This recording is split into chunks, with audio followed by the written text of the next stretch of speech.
Praise the Lord. जय मसीह की सभी को, मेरे भाइयों मेरे बहनों।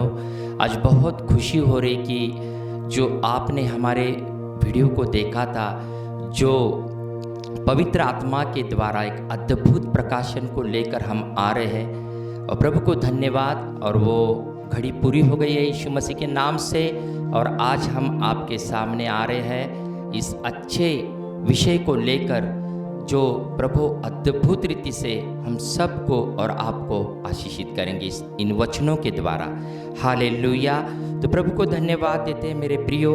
आज हम ऐसे विषय पर बात करेंगे जो विषय सभी को पता है, पर बहुत सारे लोग इसको इग्नोर करते हैं या महत्व नहीं देते हैं। मेरे भाइयों और मेरे बहनों, आज का विषय है इंसान कोरोना से भी ज़्यादा भयानक खतरनाक बीमारी को लेकर जी रहा है। जी हाँ, आपने सही सुना। इंसान कोरोना से भी ज़्यादा खतरनाक भयानक बीमारी को लेकर जी रहा है, और वह कौन सी है? आज इस विषय पर हम बात करेंगे। हम प्रभु को धन्यवाद देते हैं। प्रभु परमेश्वर इन अंतिम दिनों में वो नहीं चाहते कि हम किसी का भी नाश हो। प्रभु को धन्यवाद देते हैं। परमेश्वर की इच्छा है कि हम ज्ञानवान बने, बुद्धिमान बने और सतर्क रहे। यही परमेश्वर की इच्छा है। तो प्रभु को धन्यवाद देते हैं कि आज का विषय है इंसान कोरोना से भी ज़्यादा भयानक खतरनाक बीमारी को लेकर जी रहा है। मेरे भाई और मेरे बहनों, अब बीमारी और रोगों का जब नाम आता है तो आपको पता है इस दुनिया में जो बीमारियां हैं, आप सभी जानते हो, कैंसर, ट्यूमर, कुष्ठ रोग, प्लेग, ऐसे बहुत सारी बीमारियां हैं जो आप सभी लोग जानते हो। और अभी जो 2020 से शुरू है वो है कोविड-19 कोरोना। और इस बीमारी को तो महामारी बताया गया है। सभी लोग जानते हैं, सभी लोग जानते हैं। और मेरे भाइयों और मेरे बहनों, अब ये सारी जो बीमारियां हैं वह शरीर को नाश करती है। ये सारी बीमारियां शरीर को नाश करती है। जब कोविड होता है तो लंग्स को वो घातक बनता है, लंग्स को वो खराब करता है, सांसें रुक जाती है। भाइयों और मेरे बहनों, ये जो बीमारियां होती है ये शरीर का घात करती है। फिर भी मार्केट में, इस दुनिया में, मेडिकल्स में इन बीमारियों के लिए दवाइयाँ उपलब्ध है। और आप जानते हो कि कोरोना के कारण कितनी मृत्यु हो गई जो आज तक हमने नहीं देखा था। इतनी सारी मृत्यु हो गई है मेरे भाई और बहनों। पर अभी कोरोना का भी वैक्सीन आ गया है, और इस वक्त जब मृत्यु का जो प्रमाण है वो कम हो गया है। मृत्यु का प्रमाण, मौतें जो है वो कम हो गई है, क्योंकि ऐसा बताया जा रहा है बड़े बड़े डॉक्टर्स कि जो वैक्सीन ले रहे हैं उसकी वजह से मृत्यु कम हो रही है। और यह अच्छी बात है, अच्छी बात है मेरे भाई और मेरे बहनों। पर कुछ ऐसे भी रोग हैं जो इन सभी रोगों से, महामारी से बहुत ही खतरनाक है। और विशेष बात यह है कि इनकी दवा किसी भी मेडिकल्स में, दुनिया के कोई भी कोने में, मार्केट में इनकी दवाई उपलब्ध नहीं है। आप सुन रहे हो, इनकी दवाई मार्केट में कहीं पर भी नहीं मिलती है मेरे भाइयों और मेरे बहनों। ऐसे भी कुछ बीमारियां हैं। और यह ऐसी बीमारियां कौन से हैं, ये रोग कौन से हैं? आइए हम इन रोगों को देखते हैं, जो इन रोगों को लोगों ने इग्नोर किया है या महत्व नहीं दिया है, या लोगों को पता नहीं। और ऐसे रोग रोज लेकर इंसान जी रहा है, और जिसकी वैक्सीन बनी नहीं है, जिसके लिए कोई दवाई नहीं है, और वो रोग में अगर इंसान कोई मरता है तो मेरे भाई और मेरे बहनों, वो मौत बहुत खतरनाक मौत होती है। तो आइए, ये कौन सी खतरनाक मौत है, ये कौन से रोग है, आज हम देखेंगे। और आइए आप हमारे साथ, अगर आप बाइबल को लेकर बैठे हैं तो पहला तीमुथियुस 6:4 हम पढ़ेंगे। आइए, हालेलुया। आइए हम पहला तीमुथियुस 6:4 पढ़ेंगे और हम देखेंगे कि ऐसी कौन सी बीमारी जो हमें पता नहीं है। आइए हम पढ़ते हैं पहला तीमुथियुस 6:4। तो वह अभिमानी हो गया और कुछ नहीं जानता, वरन उसे विवाद और शब्दों पर तर्क करने का रोग है। देखिए, रोग है जिससे डाह और झगड़े और निंदा की बातें और बुरे बुरे संदेह और उन मनुष्यों में व्यर्थ रगड़े झगड़े उत्पन्न होते हैं। देखिए मेरे भाई और मेरे बहनों, हमें तो पता है कैंसर रोग है, हमें तो पता है कि कोरोना रोग है, ट्यूमर रोग है, HIV एड्स रोग है। ये कौन सा रोग है जो पौलुस तीमुथियुस को बता रहा है कलीसिया के लिए कि ऐसे रोग भी लगे हैं। और यहाँ पर इस अध्याय में ये बताया गया है कि जो भक्तिहीन, जो भक्ति नहीं करते हैं, जो परमेश्वर की आज्ञाओं पर नहीं चलते, यीशु मसीह की शिक्षाओं को नहीं मानते हैं, ऐसे लोग जो अभिमानी, यहाँ लिखा है अभिमानी हो गया, वह तो अभिमानी हो गया और कुछ नहीं जानता, वरन उसे विवाद और शब्दों पर तर्क करने का रोग है, जिससे उसका परिणाम है डाह और झगड़े और निंदा की बातें और बुरे बुरे संदेह, और उन मनुष्यों में व्यर्थ रगड़े झगड़े उत्पन्न होते हैं। यहाँ पर जो अभिमान है उनको रोग बताया गया है, जो विवाद करते हैं, झगड़े करते हैं, उनको रोग बताया गया है। अब बताइए, ऐसे रोगों की दवाई कहाँ मिलेगी मेरे भाई और मेरे बहनों। और एक वचन को हम पढ़ते हैं। आइए गलातियों की पत्री 6:19 से 21। देखिए यहाँ पर ऐसा लिखा है, शरीर के काम तो प्रकट है, अर्थात व्यभिचार, गंदे काम, लुचपन, मूर्ति पूजा, टोना, बैर, झगड़ा, ईर्ष्या, क्रोध, विरोध, फूट, विधर्म, डाह, मतवालापन, लीला क्रीड़ा और इनके जैसे और काम है। इनके विषय में मैं तुमसे पहले से कह देता हूँ, जैसा पहले कह भी चुका हूँ, कि ऐसे ऐसे काम करने वाले परमेश्वर के राज्य के वारिस ना होंगे। मेरे भाइयों और मेरे बहनों, आप सुन रहे हो? झगड़े करने वाले, क्रोध करने वाले, ईर्ष्या करने वाले, विरोध करने वाले, लीला क्रीड़ा, ऐसे ऐसे काम करने वाले लोगों को, ऐसे लोग परमेश्वर के राज्य के वारिस नहीं होंगे। यीशु मसीह ने क्या कहा? मैं जा रहा हूँ पिता के घर, आपके लिए घर तैयार करने के लिए।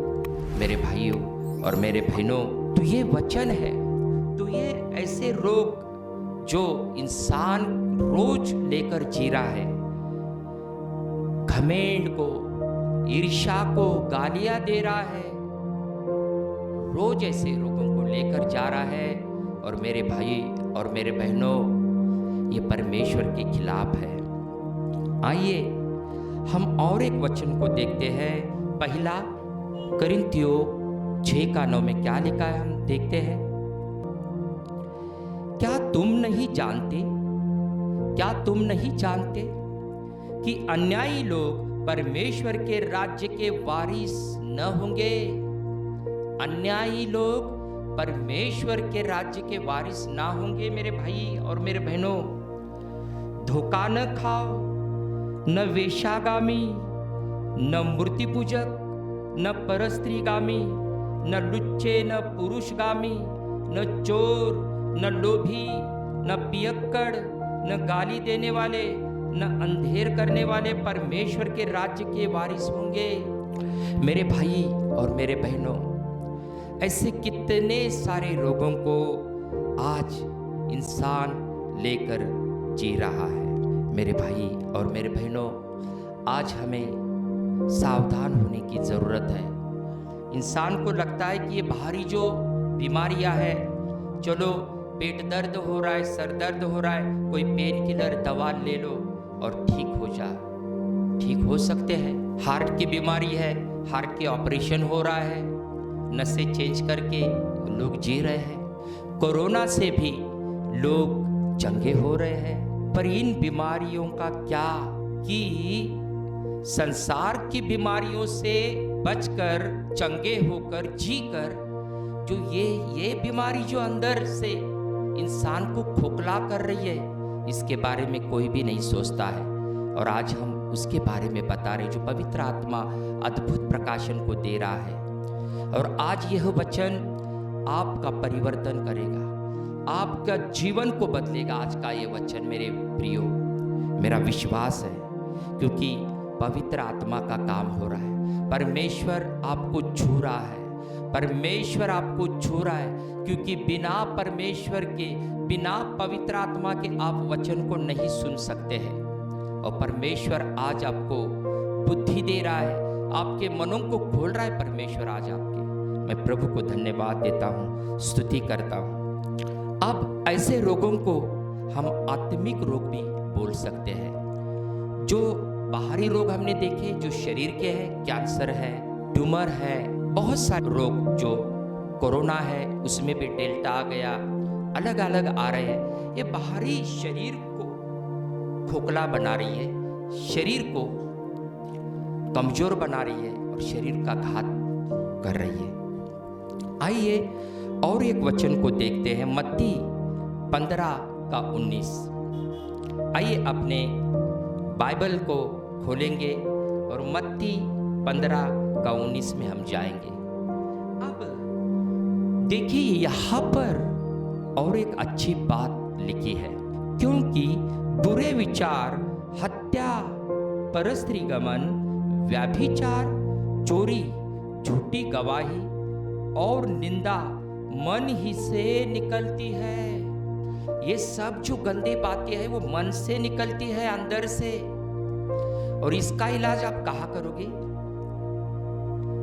सर दर्द होता है, पेट दर्द होता है, कोरोना हो रहा है, इसका तो इलाज हो रहा है। पर ये जो देखिए 19 में लिखा है, 15:19, मत्ती 15:19 में, क्योंकि बुरे विचार, हत्या, खून, परस्त्रीगमन, व्यभिचार, चोरी, झूठी गवाही और निंदा मन ही से निकलती है। मेरे भाई और मेरे बहन, आज हमें सोचना चाहिए, इनकी दवा कहाँ है? कौन से मेडिकल में मिलती है इनकी दवा? गुस्से पर कौन सा दवा है? और जो विषय हमें पवित्र आत्मा के द्वारा मिला है उसका नाम क्या है? इंसान कोरोना से भी ज्यादा भयानक रोगों को, बीमारी को लेकर आज भी जी रहा है। क्या सही बात है ना? जो ऐसी बीमारी जो अंदर से खून, व्यभिचार कर रहे लोग, गाली दे रहे हैं, एक दूसरे से नफरत कर रहे हैं, भाई भाई से नफरत कर रहा है, पति पत्नी में झगड़े हो रहे, तलाक हो रहे हैं। किस वजह से मेरे भाई और बहनों, मेरे भाइयों और मेरे बहनों प्रियो? और इसका नाम क्या है? और इस बीमारी का नाम है, इस रोगों का नाम है, रोग का नाम है पाप। इस बीमारी का नाम प्रियो पाप है, पाप है। और जो इससे प्यार करता है, जो इसके साथ जीता है, उसे उसका फल भी मिलेगा। जो इसके साथ जीता है उसे उसका फल भी मिलेगा। मेरे भाई, मेरे बहनों, मेरे प्रियो, सावधान रहिए। अगर आप भी किसी पाप में गिरे हो, सावधान रहिए, सावधान रहिए। हर एक का न्याय होने वाला है। और जो कोई पापमय जीवन को आज जी रहा है, उसका फल, शायद आपको लगता है यहाँ पर मुझे कुछ नहीं मिलता है, मैं सब कुछ कर रहा हूँ, किसको पता है। पर मेरे भाई और मेरे बहनों, कोई है जो आपको देख रहा है। वो है परमेश्वर, जिसकी नजर आप पर और मुझ पर है, सारी दुनिया के ऊपर है, जिससे कुछ भी छुप नहीं सकता उससे। और जो इस पाप से प्यार करते हैं, इसका फल है मृत्यु। पर कौन सी मृत्यु? ये मृत्यु है नरक की मृत्यु, सदा सर्वदा सार्वकालिक मृत्यु है मेरे भाइयों और मेरे बहनों। पाप के रोग से अगर कोई मरता है, पाप के रोग से अगर कोई मरता है तो उसे नरक में जाना पड़ता है। नरक की मृत्यु उसे मिलती है, जहां अनंत काल की मृत्यु है। वहां से कोई भी वापस नहीं आ सकता मेरे भाई और मेरे बहनों। इसकी दवा किसी भी मार्केट में उपलब्ध नहीं है मेरे भाइयों और मेरे बहनों। अगर इस विषय में आपको देखना है तो आप लुका 16 आयत निकालकर वहां पर आप पढ़ सकते हैं। आपको पता है, उस धनवान की स्टोरी पता है, जो अय्याशी कर रहा था, पापों में वो जिया, उसने जो भी किया वो परमेश्वर के खिलाफ था, पर वो जीता रहा मेरे भाई और मेरे बहनों। और देखिए, हम पढ़ेंगे उस वचन को जो 16 है और 16 लुका 16 का 27 में लिखा है। उसने कहा, तो हे पिता, मैं तुझसे विनती करता हूं कि तू उसे मेरे पिता के घर भेज, क्योंकि मेरे 5 भाई हैं। वह उनके सामने इन बातों की गवाही दे, ऐसा ना हो कि वे भी इस पीड़ा की जगह में आए। यहाँ पर उसका शीर्षक है धनी मनुष्य और निर्धन लाजर। और ऐसा लिखा है बाइबल में, वो धनी मनुष्य जो है, वो धनी मनुष्य वो अधोलोक में जो नरक का एक भाग है, वहां पर पीड़ा भोग रहा है, पीड़ा में है। और वो कहता है कि मेरे घर पर जाकर जो मेरे भाई है, परिवार के लोग हैं, उनको बताइए कि वो इस जगह पर ना आए। यस, ऐसे काम करने वाले, गलत काम करने वाले, व्यभिचार करने वाले, गंदे काम करने वाले, झूठ बोलने वाले, लोगों में झगड़े लगाने वाले, शराब पीने वाले, ऐसे लोगों को परमेश्वर का राज्य नहीं मिलेगा मेरे भाई और मेरे बहनों। इसलिए सतर्क रहिए। प्रभु आपको आशीषित करे। अगर आप इस वचन को सुन रहे हैं, सुनते सुनते अगर आपके मन में पवित्र आत्मा डाल रहा है कि पश्चाताप करो, पवित्र आत्मा हमें सिखाता है पश्चाताप करने के लिए, वो हमें प्रभु से मिलाता है। तो पश्चाताप कीजिए मेरे भाई और मेरे बहनों। और आइए, अब ये जो बीमारियां हैं, आप जान रहे हो इस बीमारी का अंत क्या है? नरक की मृत्यु। अभी अपने लुका 16 में पढ़ा, नरक की मृत्यु है, जहां से वापस कोई नहीं आएगा। और आइए और कुछ वचनों को हम देखते हैं। रोमियो 6:23, रोमियो 6:23 हम पढ़ेंगे। और आइए इसमें क्या लिखा है हम देखेंगे। अपने पवित्र शास्त्र बाइबल को खोलिए। रोमियो, हालेलुया, धन्यवाद प्रभु यीशु मसीह को, थैंक यू जीसस। आइए रोमियो 6:23 हम पढ़ेंगे और देखिए यहाँ पर क्या लिखा है। प्रभु को धन्यवाद हो, स्तुति हो, क्योंकि पाप की मजदूरी तो मृत्यु है, परंतु परमेश्वर का वरदान हमारे प्रभु मसीह यीशु में अनंत जीवन है। पाप की मजदूरी तो मृत्यु है, वचन कहता है, बाइबल में लिखा है, पाप की मजदूरी तो मृत्यु है। इसलिए मेरे भाइयों, इसलिए मेरे बहनों, ये पाप का गुण धर्म है, ये पाप में गिना जाता है। गलत काम करना, व्यभिचार करना, ये पाप है मेरे भाई और मेरे बहनों। और ये भी एक आत्मिक रोग है, इसलिए हमने इसको बोला कि पाप एक रोग है। और इस रोगों के बारे में कोई इलाज नहीं करना चाहता है। देखिए कितना महत्वपूर्ण ये विषय है। इसलिए पवित्र आत्मा को धन्यवाद देते हैं, वह अद्भुत प्रकाशन को हमें दे रहे हैं। और मैं विश्वास करता हूं आप देखने वाले, इसी समय आपकी लाइफ चेंज होने वाली है यीशु मसीह की सामर्थ्य नाम में। यीशु मसीह की सामर्थ्य नाम में वो आत्मा आपसे बात कर रहा है। वो आत्मा आपसे बात कर रहा है मेरे भाई और मेरे बहनों, वो आत्मा आपसे बात कर रहा है मेरे भाइयों और मेरे बहनों। ये वचन कह रहा है और वचन में लिखा है कि आकाश और पृथ्वी टल जाएंगे पर मेरे वचन कभी नष्ट नहीं होंगे, वो पूरे होकर ही रहेंगे, वो पूरे ही होंगे। प्रेज लॉर्ड, जय मसीह की। इसका अगला जो पार्ट है वो आने वाले वीडियो में हम देखेंगे। God bless you, God bless you.